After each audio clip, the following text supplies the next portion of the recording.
Hi, everybody. This is Will. I want to let you all know that the next few episodes that are going to come out are going to be released bi-weekly because Theo and I have vacation and holiday plans. But don't you worry, they're just going to be the same high quality that you have come to expect from our program. And with that said, let's get right into it. Hey kids, you trying to get into Segment City? Well, you really shouldn't, because Segment City is a mature podcast, and listener discretion is advised. I'm just trying to look at, I know I'm in an alleyway, I know how I look, but I got some fireworks for you kids. I got snakes and I got sparklers, that's all I got. Oh, don't give me that.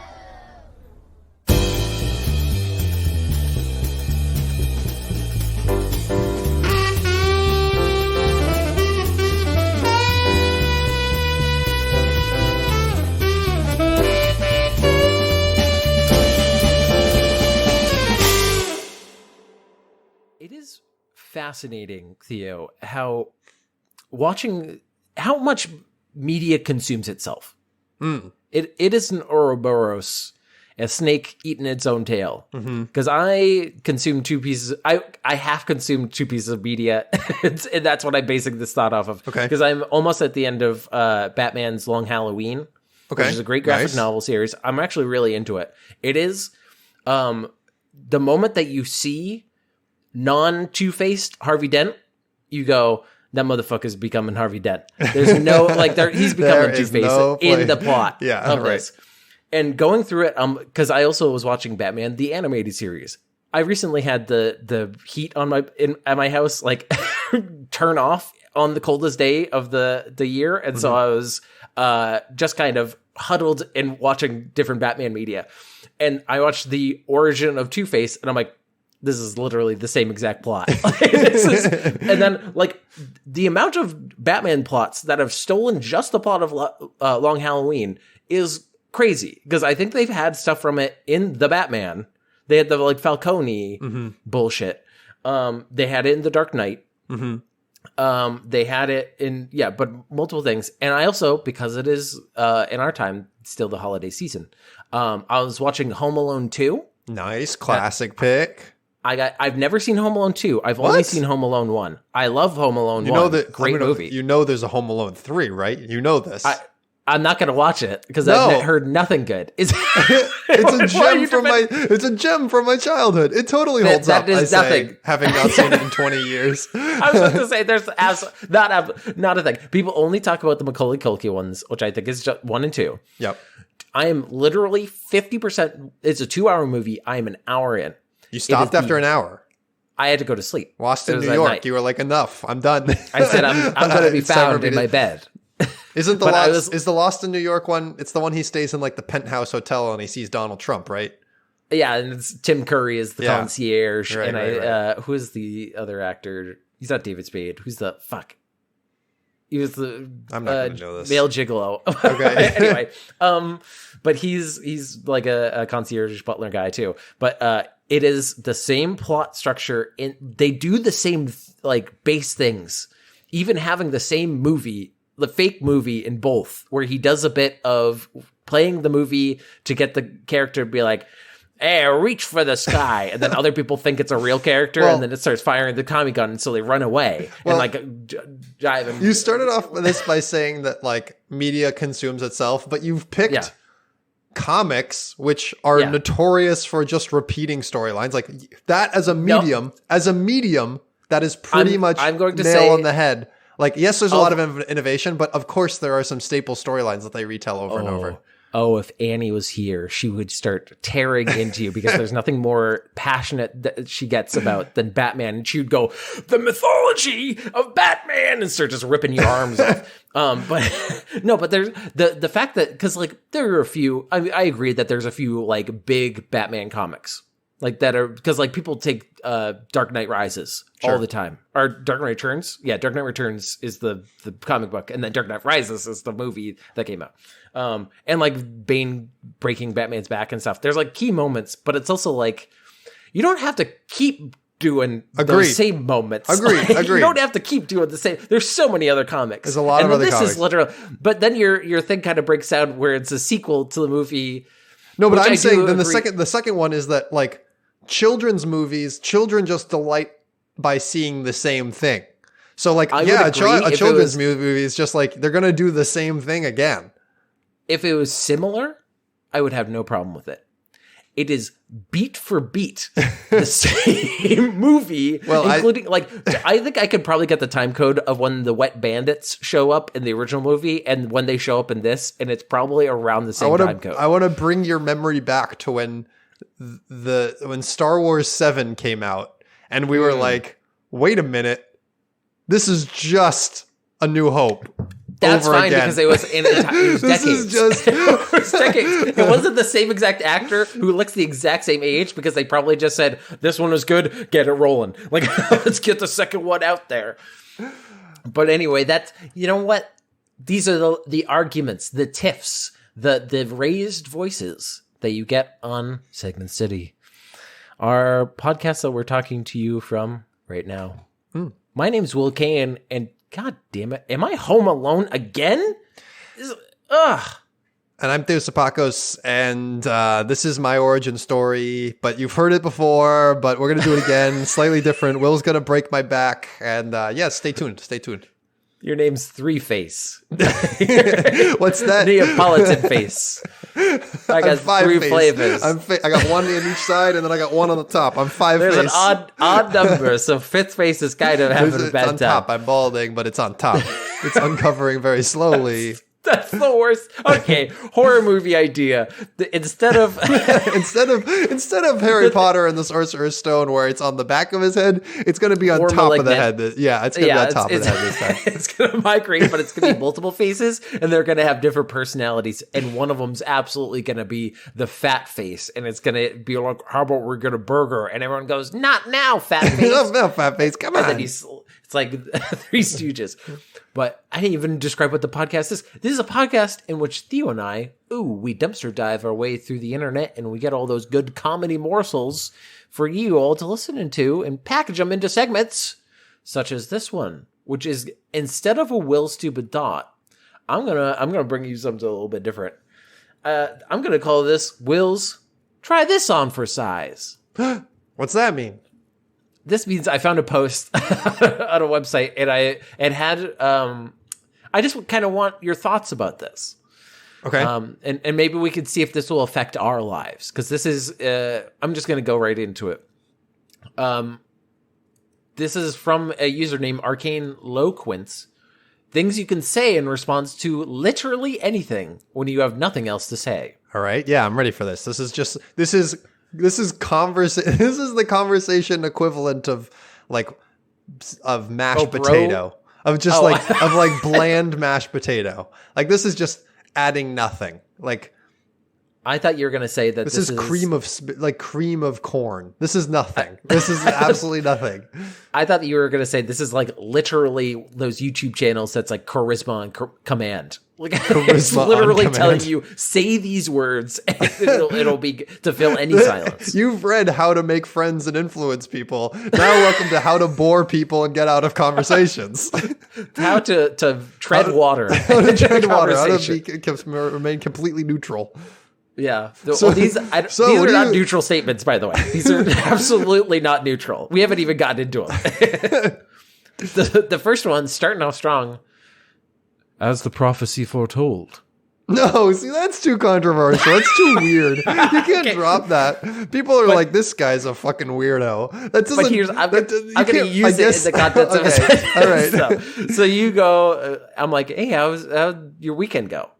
Yeah, it was pretty good. You know, just like I read a bunch. I played some Assassin's Creed. You know, this is a pretty normal weekend. Yes. As the prophecy foretold. Yeah, see, I gotta leave now. You're a fucking weirdo. I can't associate with you anymore. That's the end of the friendship. Wait, I didn't even pull out the big beard. The big white beard I just put on. It's me, Top Head. Yeah. If you didn't like that one, you're definitely not going to like this one. But at what cost? This is too edgelordy. This one's too edgelordy. This is just it's too much. This is not real advice. This is, do I have to make that little announcement? Are we finally getting to the Reddit post with the edits on the bottom that says just so we're clear, I don't hate women. I don't hate anybody. I'm cool with everybody. Don't hate me. Like, how could I hate women? I have a sister. Checkmate. Yeah, got him. So let it be written. So let it be done. That one is extra. That's too like weird. Extra. So it has come to this. That's just what he, she, they would have said. That one is, all right. If I didn't listen to what they said, but I knew the person, like if somebody was like, and then Theo said to me, I'm like, of course. All right, let's try this one say. on. Let's try this on. So, Will, tell me. I'm considering going to Bodeborg. What do you think of it? Tell me about it. Oh, it's very fun. It's like little mini escape rooms. Not everyone's like the same production value, but it's a good time. That's what she would have said. Am I right? Am I right? Work? Does take it into a different level. Am I right? Am I right? I think "Am I right" should have been one of the things in this list, but it's not. Is this why fate brought us together? I think that's trying to make your own meet cute. Like, trying to, that is. Oh, you want to go to Bodeborg? Is this why fate brought us together? Because I was also looking at reservations. Oh my! We're going to be the best of friends now. This one I don't think is very actionable unless you just leave or collapse, and thus I die. All right. Try that one out on me. Give me something to say, and then try saying it. Let's just see if it works. You said this article says you could say it in any situation. Any situation. So challenge this. Literally anything. Yes. So do you have any pets?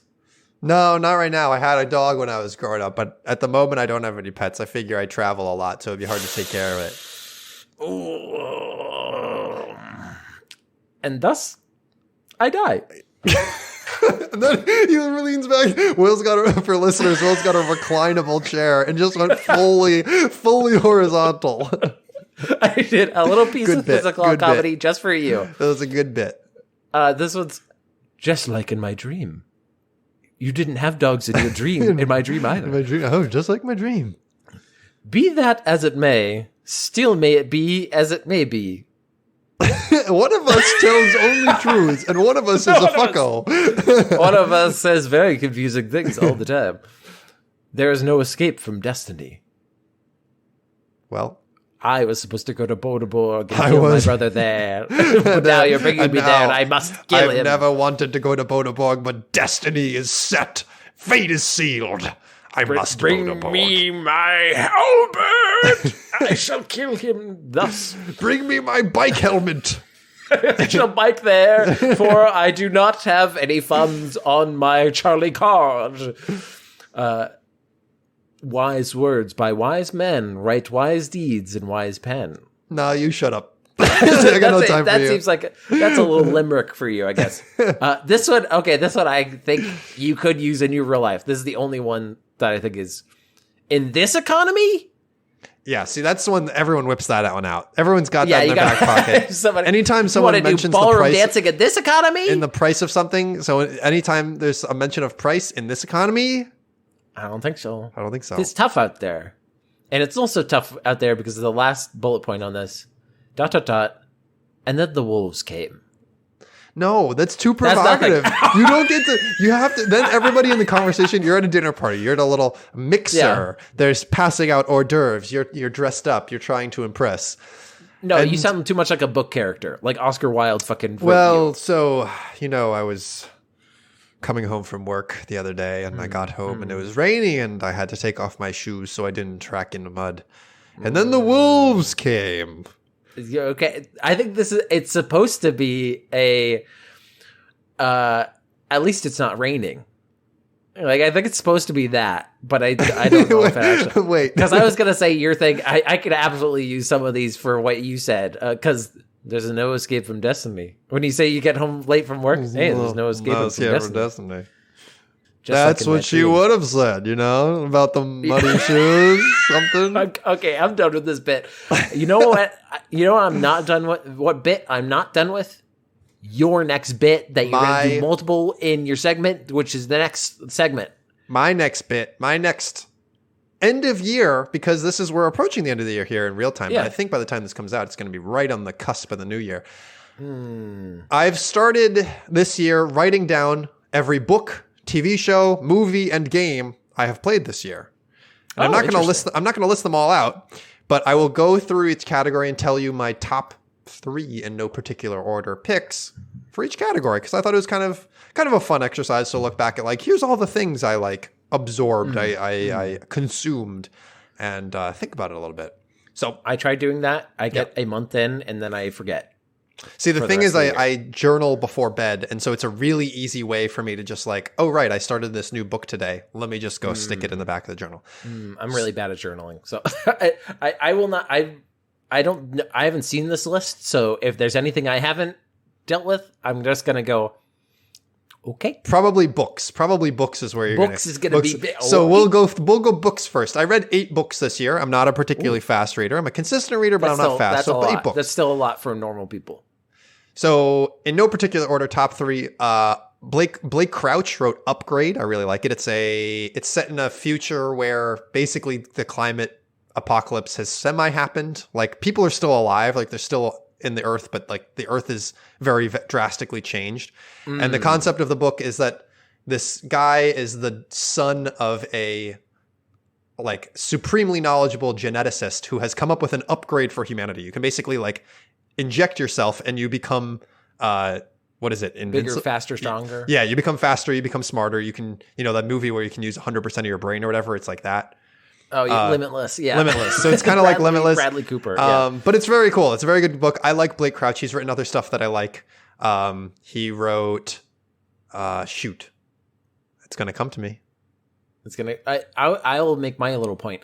There's a movie called Upgrade that I, for a second, thought it was going to be based off of, but that sounds like a different thing. Because in Upgrade, the movie, it's a guy who was disabled in a car accident that killed his wife, but there's assassins or something, and so they put a chip in him, and they're like, you can move your body, but sometimes when people attack him, the chip's like, you want me to take full control to beat him up, and he's like, yes, kill please. Mode. Go kill and then mode. It does very fun action sequences based on that, but it's different thing from what you were saying.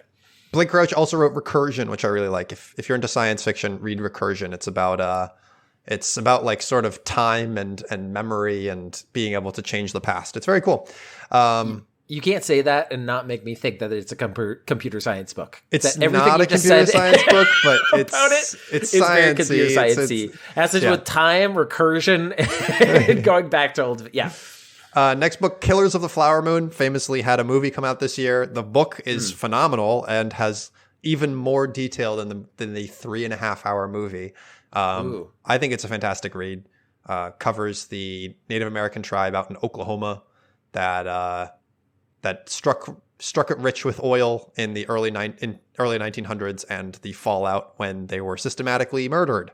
It's a fantastic book, and a real story of this country, which I think is I think it's great that it's getting more shine, this story. I found out about the book because the movie was upcoming, and people are finding out about the book because they've seen the movie. So this is great. I mean, I think it's really good that this story is being told.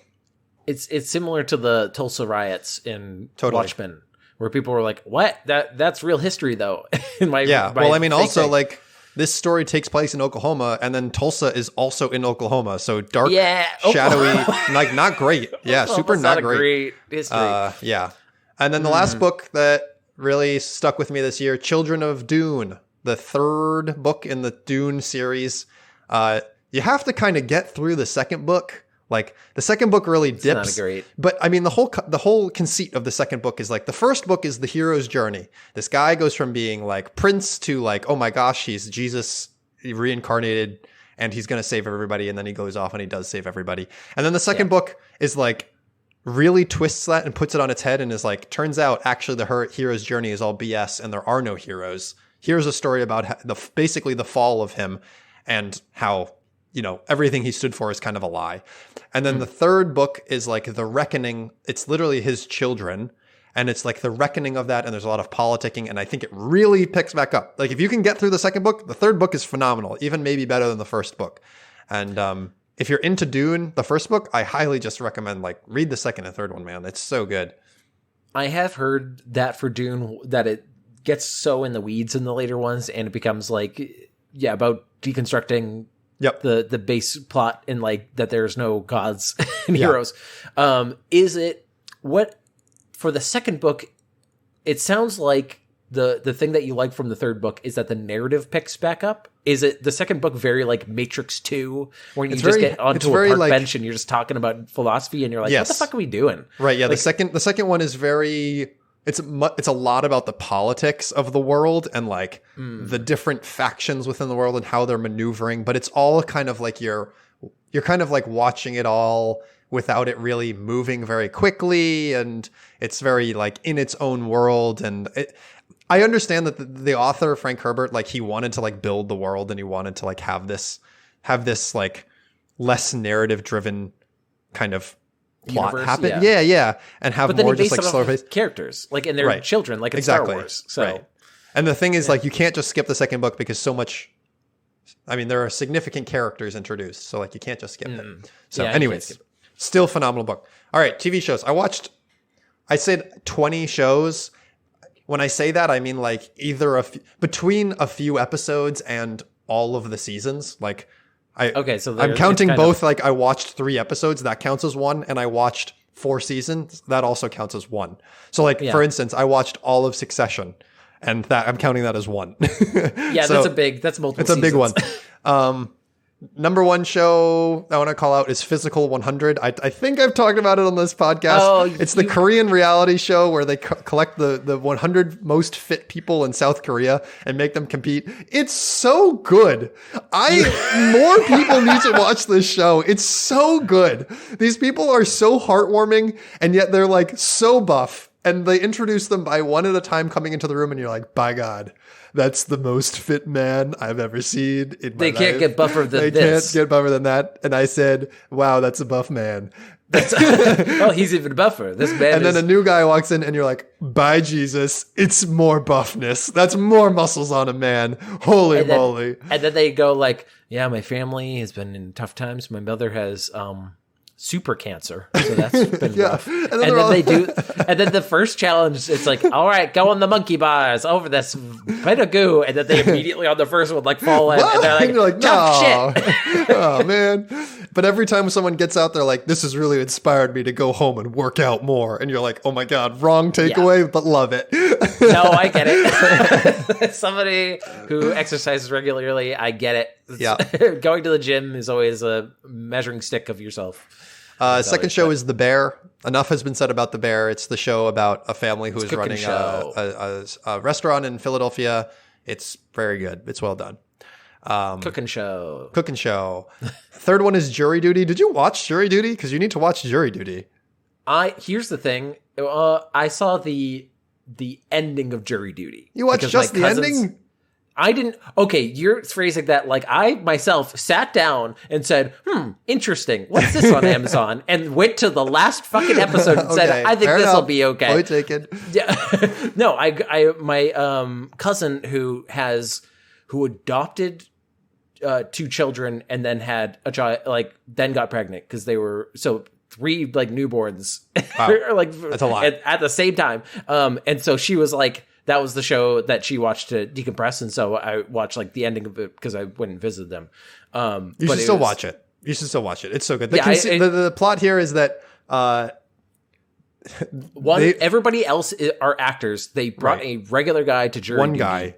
And then they made it as wacky as possible. Very like Eric Andre. Without telling him. And then at the end, they do the big reveal and they tell him everybody here is an actor.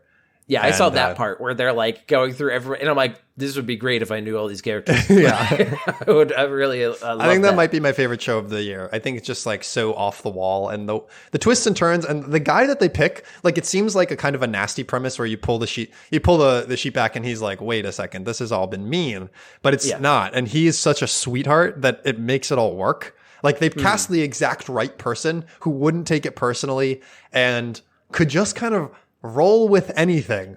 Like he's out there just trying to be a supportive guy. Like it's the opposite of other reality TV where it's all just tearing people down. Nathan For You or Eric Andre, where it's like one wacky guy in a normal world. Right. Where this is like everybody's one normal wacky guy in a wacky world. One normal guy. All right. Movies. I watched 28 movies this year. Pretty good year for movies. 3 in no particular order. The D&D movie. It was really quite good. I was quite surprised watched that with recently. It was good. I liked it. It had all the things that you expect, and it had no business being as fun as it was. It was made by people who clearly care and know D&D, and so that was kind of nice. It wasn't just a cash grab, and it was like, this is a believably, so much this worse. is like such a funny, like, you think about D&D parties and how did this band of ragtag travelers get together and make this thing work? And it's like, that's what the movie is. That's what they did. Yeah. Like, it's great.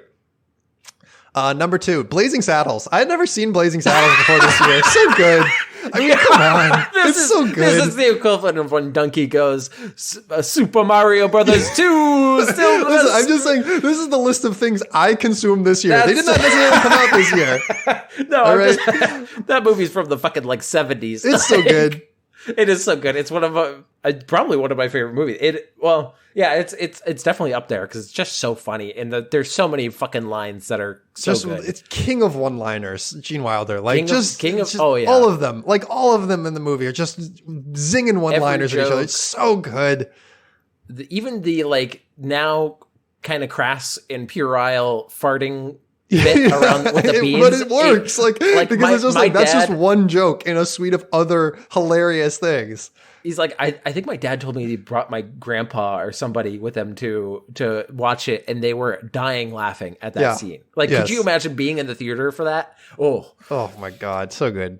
I will say, for people who are watching it now, if you're watching it from a very modern perspective, you could not make this movie anymore. It would not be made. It's extremely race-based. The entire joke of the movie is it's a black sheriff being put into a racist white town. Yes. Like this movie does not get help made today. them out. No, right. It is a great movie though. And then probably my favorite movie of the year, Across the Spider-Verse. I mean, come on. Oh, absolutely. It's a slam dunk. I mean, I've watched it. It's a great time. I very rarely rewatch movies. I think I've seen this movie 3 times. It's super good. Yeah. I've done that for the original Into the Spider-Verse. I watched that multiple times. Into is also fantastic. Across the Spider-Verse maintains the level of quality and ups the ante in such a way where I'm like so entirely hooked and ready for the third one. That's just like, and the fact that they managed to not show their hand about the fact that it's a part 1. Like, for God's sake, I had no idea. Not really, but because I got to the end of the movie and there were kids down the aisle from me, and they're just like, "What do you mean?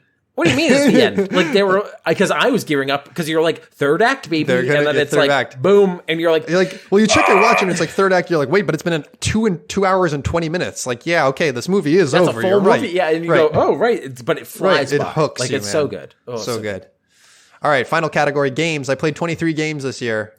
Ooh, that's a 23 lot. games. First game, I'm putting kind of an asterisk on it because I came out last year, but I played it this year. That's God of War Ragnarok. I mean, come on. That game. I knew this would be. Yeah, this is a game that was made for you. This game was made for Spider-Man. me.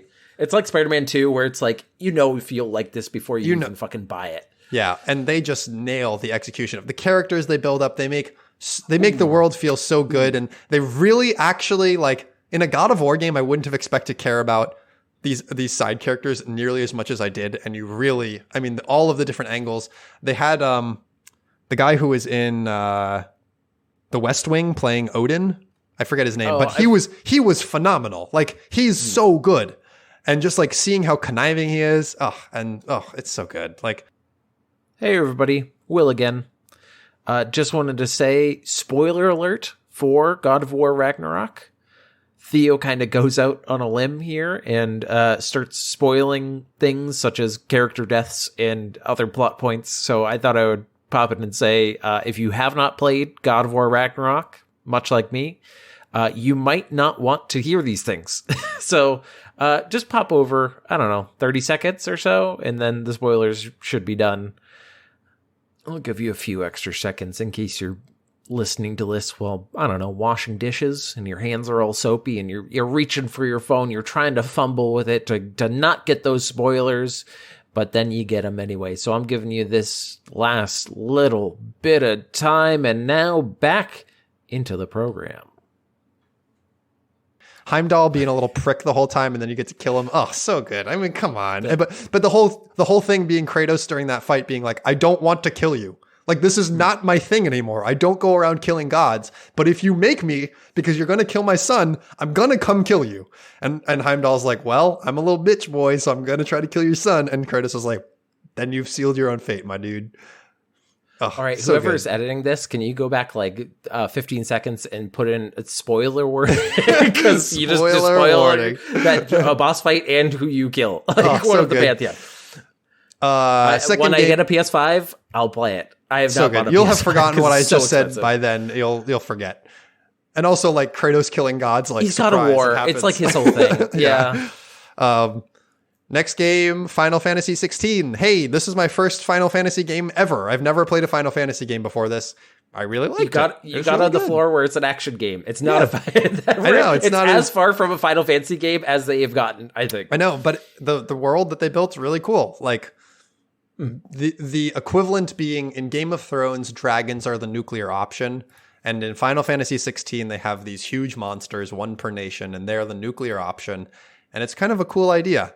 These like giant megazords that one person in their kingdom can turn into and defend the kingdom that they call in case of emergency is pretty rad. I like having nukes in a medieval setting. Yeah, it's good. I will say that the side quests in this game are abysmal. Don't play them. They're bad. Oh, wow. They're fetch quests. They're terrible. But the main story is really great. Next game, Marvel Snap, baby, back again. We love Marvel Snap here. We love Marvel Snap. Play Marvel Snap. I'm not going to talk about it. I just have been playing a lot of it. Final game, Baldur's Gate 3. We've talked about it so much. I mean, come on. It's so good. That's my game of the year because it's like the main game I've been playing. Will and I start every single recording session before by talking about Baldur's Gate, and it's good. Or after. And it's so good. It's kept us playing, and I still need to do Act 3. So. Yeah. Game of the year. Come on, game of the year. I didn't bring this up to you. I think making this comparison might make you a little bit mad because you don't like the game I'm going to compare it to. Sure. But talking about Baldur's Gate 3 feels like talking about old World of Warcraft to my friends. Sure. Where you talk about similar fantasy stuff and like, oh, I got this new gear. I've been trying this new build. Like all the fun and like fun interactions with the world. It's a blend of like really narrative and incredibly well written story, and also kind of emergent fun where you're making your own fun within that sandbox. And it's just like the balance there is so it's D&D, man. Like, come on. It's good because it's a great representation of a 50-year-old game. Like, that's what it comes down to, you know? A franchise that has not existed for decades is been revitalized, and now people are probably going to go back and play the old ones, like, which is insane because they're old, like old as dirt. Yeah. Anyway, this has been my corner of books, TVs, movies, games. Thanks for coming along the ride. I know it's kind of just like me talking about things I did this year, but hey, 2023, man, pretty good year for all of these categories. Like, really, it's been a phenomenal year, and I think it's worth recognizing that. I do too. And Theo, don't apologize for that. For going on a tirade about because honestly, if I had to apologize for every time I've done that. This would be if I don't get to talk about how the best movie of 2023 was Blazing Saddles, then what do I even have a podcast for? I mean, come on. Blazing Saddles, movie of the year, get the Oscars on the phone. We're gonna get this in. All right. Well, thank you for that. I'm not good. I didn't write down what I looked at my Steam account and I was like, what did I play? And I'm like, mostly Baldur's Gate. I also will give a shout out to the Dead Space remake, even though it didn't run the best. And the first time I've ever run into installing a game, loading up the game and having it go, I hope this is on a solid state drive, bitch. And you're like, what? Whoa. They're like, it's not going to run well. And then it didn't run well anyway, but it ran well. It would just crash sometimes, but that's happens often enough for PC gaming that I'm like, okay, whatever. No, this is just PC gaming, right? Yeah. But anyway, thank you for that. But now we're going to get In the news. In the news. Tell me about the news. And I gotta say that this is probably one of the better subheadings of In the News. Space Edition. Ooh, Space Edition. We're going. One small news for man. One large newsboy for newskind. That was nothing. That was a great impression of our most brave astronauts. Extra. Imagine what if the first words were instead of one small step for man, one large leap for mankind? What if it was instead, he steps on the moon, he goes, extra, read all about it. I'm on the moon. What if he said that? That's not it. I thought you were going to say he falls off in zero G and he goes, shit. He like actually lands. But no, this is not that kind of space news. A lot of this has to do with interstellar bodies. I have two articles. The first one I'm not going to go into. Bodies. Matthew McConaughey. No. Okay. He's not going through bookcases to talk to his daughter. Spoilers for Interstellar. This first article is from NPR. It's from August 17th, 2023, and by Rachel Treisman. And I'm going to be honest, I'm not going to go too far into this because I think this article is kind of stupid. Yeah. People are freaking out over a question mark seen in space. Scientists can explain. Okay, scientists, please explain. Immediately you did the oh, okay, explain. Well, this might be the thing where if you go look up the astrological signs and you see, like, they were like, look at these four stars. Doesn't that look like a lion? And you're like, what crack are you smoking, my dude? That looks like 4 stars. I'm sending you the image that they used, which is very zoomed in because they also shoot the full image from the James Webb Space Telescope. Oh yeah, look at that. It does look like a question mark. This is not the thing I was just talking about, where it's like, these 8 dots are a scorpion. Oh yeah, constellations where they're like, this is a bear, this is a tiny bear. You're like those are dots, my dude. They had tons of time back in the day to look up at the stars. But you know what people have all the time to look at?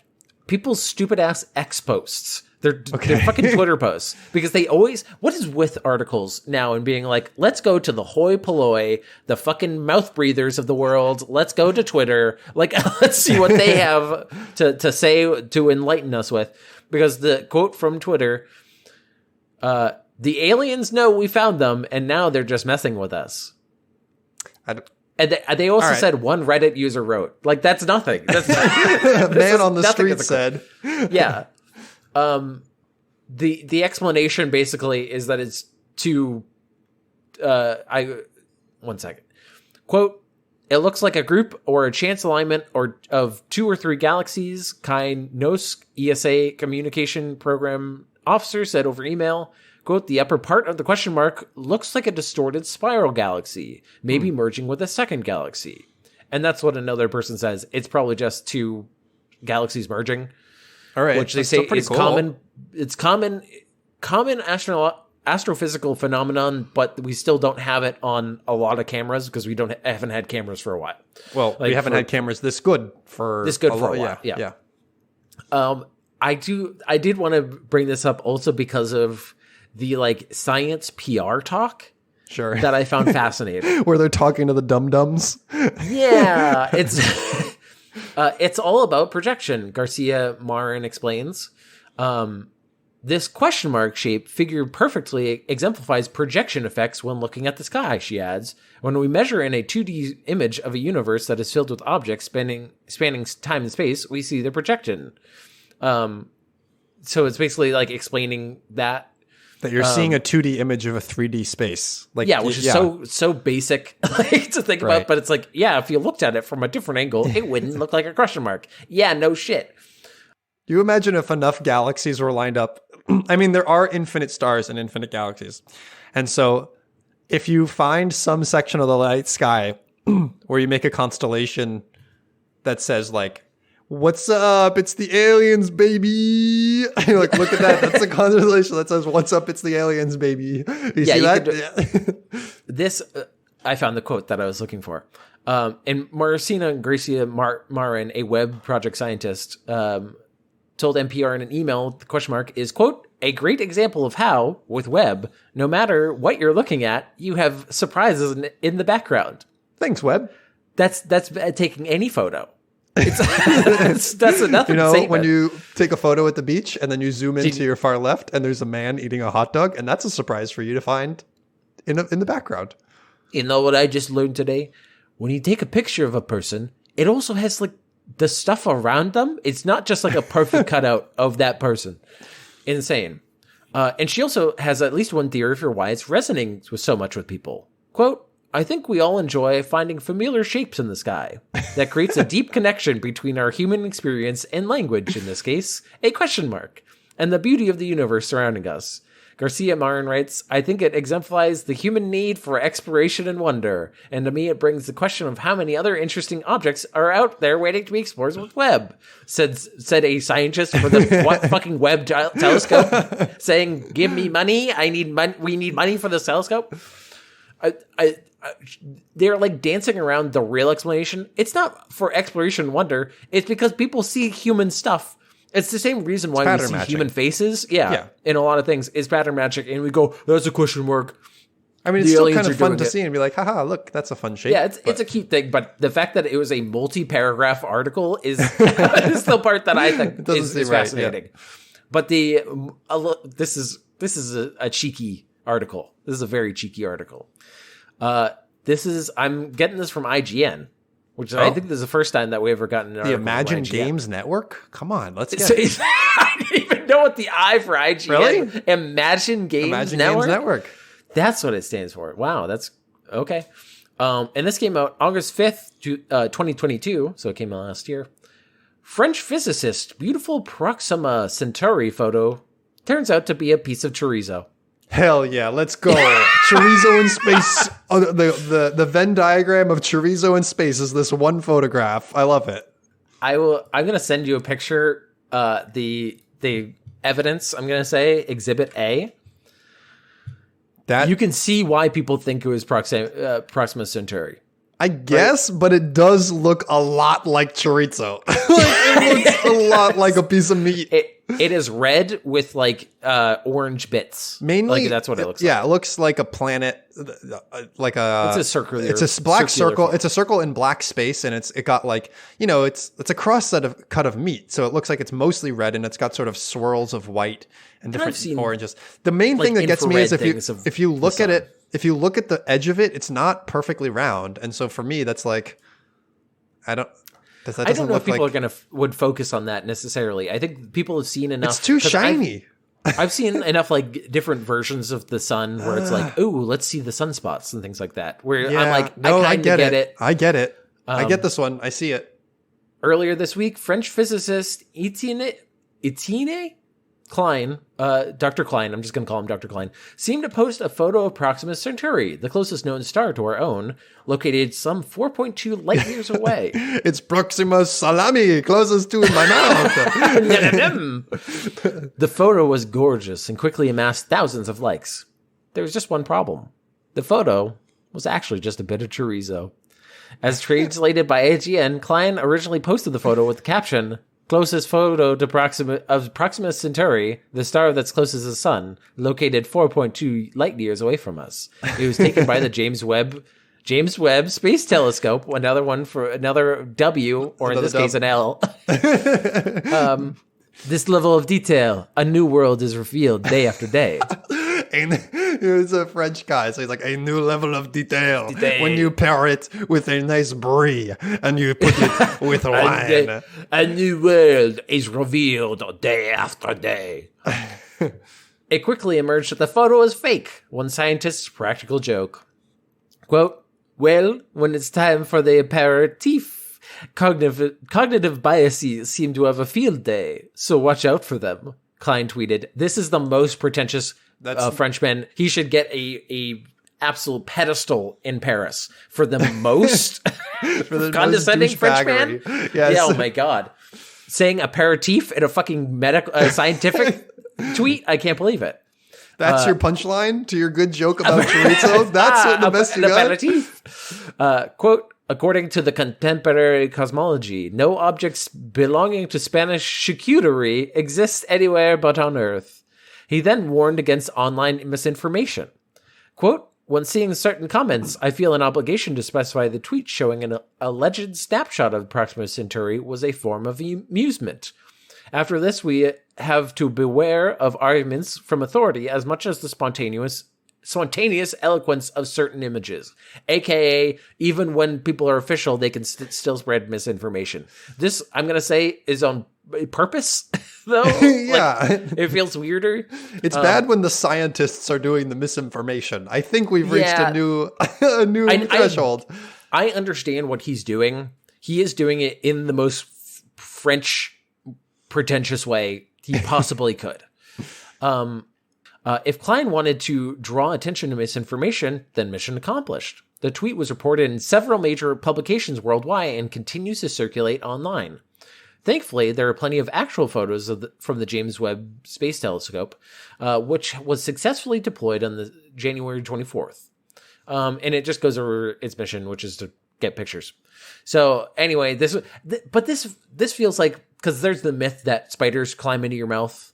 And that's like it was specifically manufactured to see how far a rumor could go. And I'm going to say those are bad studies, because then the rumor remains and your explanation does not. People still believe the spider thing. Right. You think people aren't going to think that this is still a fucking planet? They're not going to read the whole discourse about it. No, definitely not. No, maybe they'll see that's chorizo and go, oh, ha. And they're not going to think more about it. They're not going to be like, oh, this is a whole ploy to get me to think. No, it was a Frenchman's little prank. But anyway, I wanted to bring that up because just the cheekiness of it. Being like, you think that this is a planet? Oh, not perfectly spherical. Chorizo it is. Chorizo. But anyway, let's hope that your next segment's a little bit less pretentious. Well, no such luck. We're going to another in the news, and this one from the BBC, a reputable news source for once on this decrepit, terrible podcast, this horrible sludge fest. This was entitled "The Teenager Who Lives Like It's the 1940s." Whoa! So, Callum Grubb is only 19, but he lives his life as if it's the 1940s. Nearly everything he owns. I don't. What's this new gizmo gadget? You call it an iPod? Oh, Will, you joke. Nearly everything he owns is from the time period, including his clothes. The teenager drives a black 1938 Austin Cambridge. He only uses the telephone from the 1940s and rides a 1952 Raleigh bicycle. I'm going to send you a photo of this gentleman. Hi, can I talk to him for a sec? What do you mean I called the wrong phone? I'm supposed to call a different phone, but this is your number. I do need... So he's a teenager? He's 19 years old. Here he is. Here he is. I made the joke about...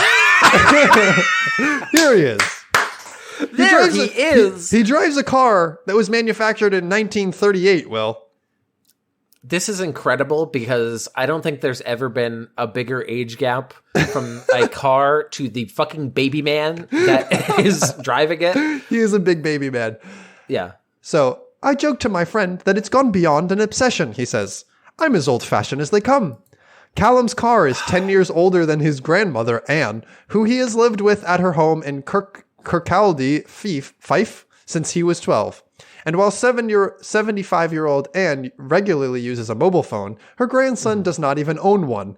I'm rubbish with technology, Callum says. I was forced to have a laptop for college, and I hated it.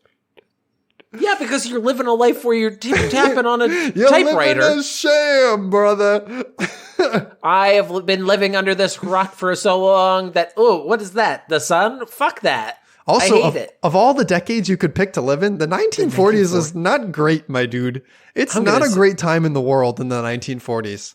Yeah, if he goes really hard on it, I feel bad for his future wife. Oh, wow. Well, it won't matter because his future wife is probably born in 1920. So what does it matter? She's already in the grave. He's like digging a grave. I only like it from the 1940s. He's so handy to have around the house. Callum says he fell in love with the 40s during his first year of high school. I've always loved history, he says. But when I was younger, I looked to my granddad's prisoner of war diaries, and I just love everything about the period. Really? Everything? Everything? He's reading through it just... we haven't eaten in 12 days. The gangrene has taken James's leg. And he's just like, oh, what fun! Like, talk about the radio again. I love it. We broke the battle for one solitary day for Christmas, and I couldn't stand the silence. I nearly cut my own arm off just to feel something. Like, yeah, whoopee! Yay! I hope I can go back to my wife so I can produce a grandchild that's a huge disappointment. Oh no, that's wildly disappointing and doesn't know how to live in his own time. He doesn't know how to live in his own fucking time. Holy shit. He now collects everything related to the period, such as oil lamps and a vintage. What? He's single-handedly keeping the whale oil industry alive. He has to go out to sea in a rowboat. He's like, well, I gotta do it the right way. Got the authentic gotta whale do it like oil. the old grandpappy did. Oil lamps and a vintage record player that he uses to listen to his favorites like Vera Lynn, Ann Shelton, and Frank Sinatra. I couldn't tell you a modern singer if you asked me, he said. Oh my God. However, Callum told the BBC's Good Morning Scotland program via his 1940s Bakelite rotary dial telephone that there is one thing from the post-war period that he definitely does not do. We don't ration, he says. I like my food way too much for that. Oh my God. You know what? Do I take the easy, lowest hanging fruit possible? I didn't need to hear that in the article to know that he's not rationing. This is, I'm saying this as I'm gonna use the defense of I am an overweight man. He's not rationing. Callum's latest addition to his vintage collection is his car, the 1938 Austin Cambridge named Poppy. He had been saving up for the purchase since he was 13, so 6 years.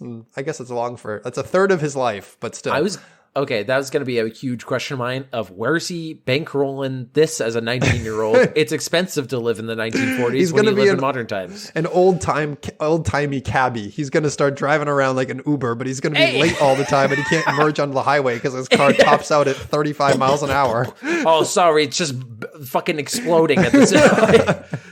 Don't mind the rattle.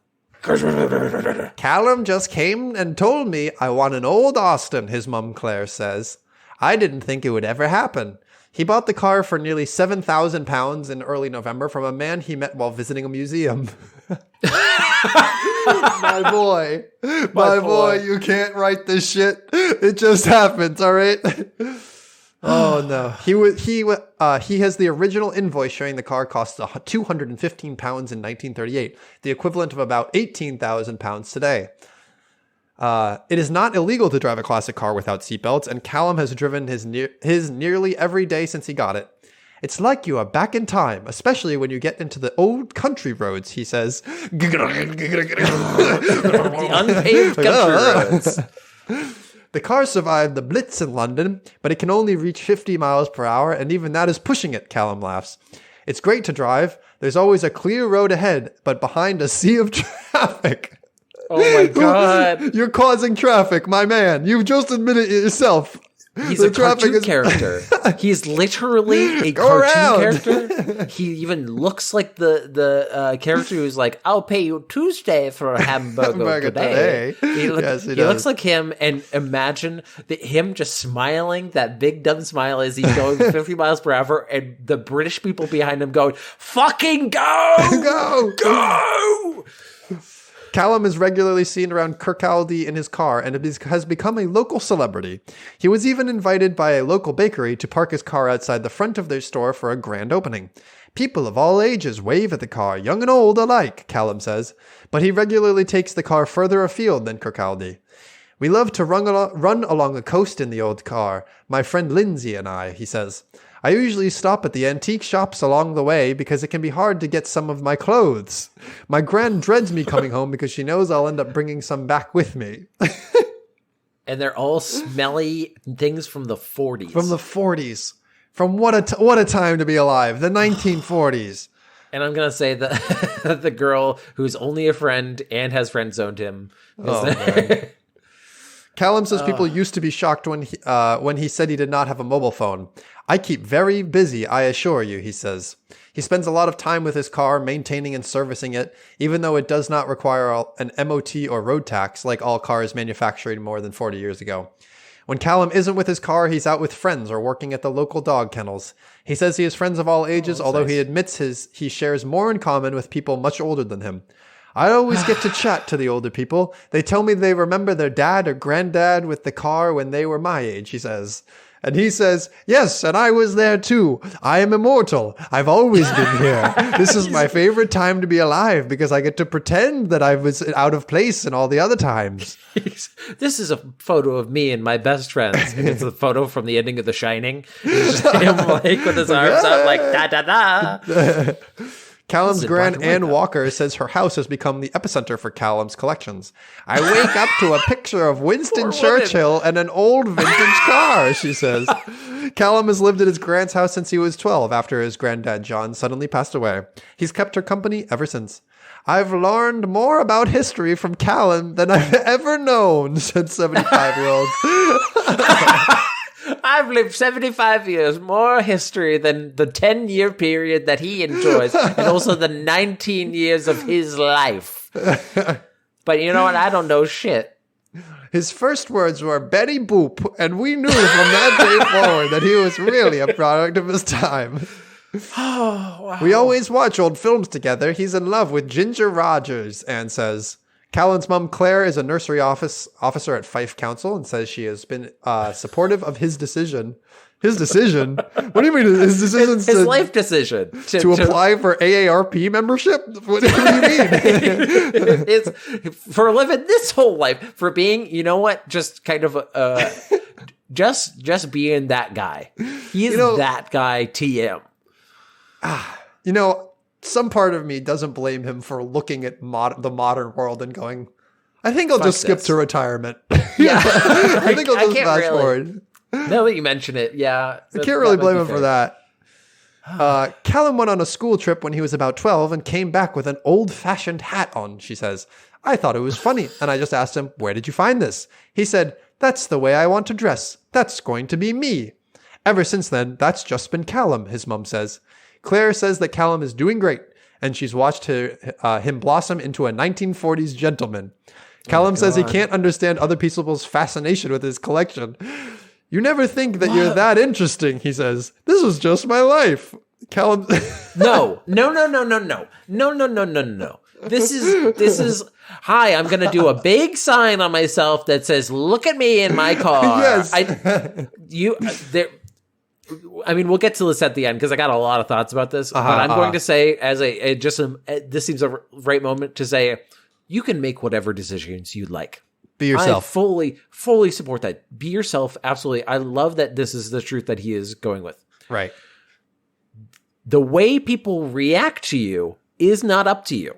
Right. That is outside your zone of influence. You make your decision. You don't get to control when people say, like us, you look dumb. You look kind of dumb in this. You look out of place for sure. This does look like the same hat that the picture you sent me, that he probably got when he was a kid, because it looks like it fits him, and yet it looks tiny. It looks like I think that might have been just the style. I can't tell. No, but I can't tell because fedoras have been taken over by insane people. But it also doesn't match his outfit. I think he could probably do better with that. But let's go on. Is there more to the article? It's just two more lines. Callum says, a lot of these cars sit in a museum and are never used, but that's not what they're for. They're meant to be used. So that's what I'm doing. It's a good to see the reaction, and I always go by and beat the horn. And that's where it ends. So Will, are you ready to take the plunge? Are you ready to go back in time 80 years, start living? You can't use the quote, ships are safe at port, but that's not what ships are for a fucking antique car. We are not sailing. They have wooden sailboats, but those motherfuckers are in museums. This is also probably also a wooden car. Yeah. If we're being honest with ourselves. It doesn't look like it runs well. So we went back to back with two of the most this is actually probably a good thing for New Year's, because we give the award for most pretentious Frenchman to the scientist from before, and I'm gonna say this boy, he earns hipster of the century. Yes. He is repping that lifestyle, and so this is new levels of hipsterdom. You're right. This is crazy. It's new levels because he fully believes it. Like, he's fully like, that smile. You cannot replicate that smile. A hipster has never smiled like that. That's a smile that has no idea that there's an impending climate crisis. You can't fake that. You can't fake that. He's not gonna, the aliens are going to show up, and he's not going to know about it until it shows up in War of the Worlds on his fucking radio. This is absolute. This is one of the few people, as somebody who is a nerd and is very empathetic to other nerds, know what it's like to be bullied. I want to bully this kid so badly. So bad. It's like in my core. You need to not punch down. You need to resist, Will. That's true. Be better. That's true. Be the better man. Be nice to this boy. Okay, I have to say that he's doing, if this is all reproduction stuff, he's doing a good job. Yep. He did old Christine on the car. He fixed it up. It looks nice. It looks great. You can see from the interior. He's a 1940s gentleman. No problems with doing this, him doing this, but it's also, like I said, you're not going to control my reaction when I say, what do you mean? Are you just going to live in 1940s for the rest of your fucking life? Like, what's the plan there? What's the plan? Are you going to go to college, or are you just going to sit around and take care of your car? What's going on? I can't use a computer. I'm just an old fashioned boy. Computers have been around since before you were alive, my boy. So they're not. I'm going to be a chimney sweep. Yeah. What are you going to do? I don't see a future for myself in college. There is, I think I would respect this more. Because this feels like not mental illness. This almost feels like being on the spectrum. Like, this feels very, I'm going to make my world in an order that I like. Yes. It's a very strange, because it's like, what are you going to do when you do get a job that requires computer stuff? Like most jobs. You're going to, you don't look like a heavy laborer. That's what I'm saying. He's skipping straight to retirement. Yeah, that's true. Like, but it's like, because I can imagine, I thought this was going to be an older man that goes, oh, I just like doing it on my spare time. Like you would see in a show. Like, sure. I've seen a lot of like antique shows when they go, I love my car, but I also have a wife and we go to breakfast every whatever. This boy, I'm going to keep saying boy because he is 19 fucking years old. He has made the decision, I'm going to eschew all modern life. Mm-hmm. I'm going to say, fuck that bullshit. I'm going to live under my rock and then not like, there's a mix here where I feel like it would lend itself more from being a crazy person and more like being like a normal hobby. He's invented a new thing, which is the beginning of life crisis. He's having it now, and he skipped all the way to the end. He got confused by the timeline of things. I like your perspective on this, that he is just, I like that you're ascribing to him that he's just like, you know what? Fuck it. I'm going to speed run. Like, what's the point? Any percent, right here, right now. 80%. If we could do that and live my 1940s life. 1940s is also such I guess for Britain, it's a little bit like, has a little bit more fashion, but it's also 1940s was a bad time for history. It was a bad time. If you said 50s, I would be like, okay, there's a lot of people, people are still like have some kind of nostalgia over it. But 1940s, like to complete the character, I'm wildly racist. Like, okay, all right. To complete the character, I started shooting bombs onto London. Oh no! to reenact the Blitz. Like, what do you? Not good. What is let's end the segment on let's think about what this guy's future is going to be. What could he possibly do? Well, we joked about it being a chimney sweep, but that's not a job anymore. No. He could be... He seems very sweet. He seems like a nice guy. I wish I wasn't so wanting to bully him so hard, but... He seems like he'd be a good docent, Find him in a museum. Yes. Museum always needs... He could really... he might, if he's willing to start at the museum today, he could be maybe the person, Guinness Book of World Records, longest docent. You know, like, because he's so young. He's starting so early. He already looks like one. He looks like he's going to have this outfit on for the rest of his life, and he's going to age into it. And he looks like he looks like you're already trying to escape the conversation you've been trapped in with him. And that's very good. That's a key quality. The picture that you sent me is him like leaning on his elbow, like arm around his chair with his hand on the steering wheel, giving a big smile. Imagine this is the end of the date. And you're seeing that in his musty old car. Yeah, I think he's gonna require a very specific person that's gonna want to go with them on these things. Because this is also I'm also a fan of history. I like a variety of history because I've seen people who are into a specific type of history. Mm-hmm. It's for a reason. And also those people are very weird. Yes. Get uncomfortable. Because like the people who are obsessed with World War II, those people are nutty. Like they have reasons. Like so this I kind of want to just like dive into his mind and see if it's just a simpler time and like, oh, this is like old timey. You want to go inside his ear. You want to be inserted into his brainscape and go on a whimsical adventure, or maybe a hellscape. You don't know what's in there. Yeah. But anyway, anyways, that is the man who's stuck in the 1940s, and good luck to him. Maybe we'll check in on him later in life. And his poor mother. His poor grandmother. His grandmother's apparently loving it, so. Yeah, that is funny that she's like, I remember my dad having this. Like, it's that far back. Yes. What's next? I guess, is this the earliest age that you could get away? No, actually, now I'm thinking about it. If you could probably get to 1800s if you wanted to live a lifestyle like Victorian. That. You could do that. Yeah. But anyway, that brings us to the end of his life because he's retired and now that's the only thing he has to look forward to. And also the end of the podcast. And with that, I die. And and with that, I die. And that's the end.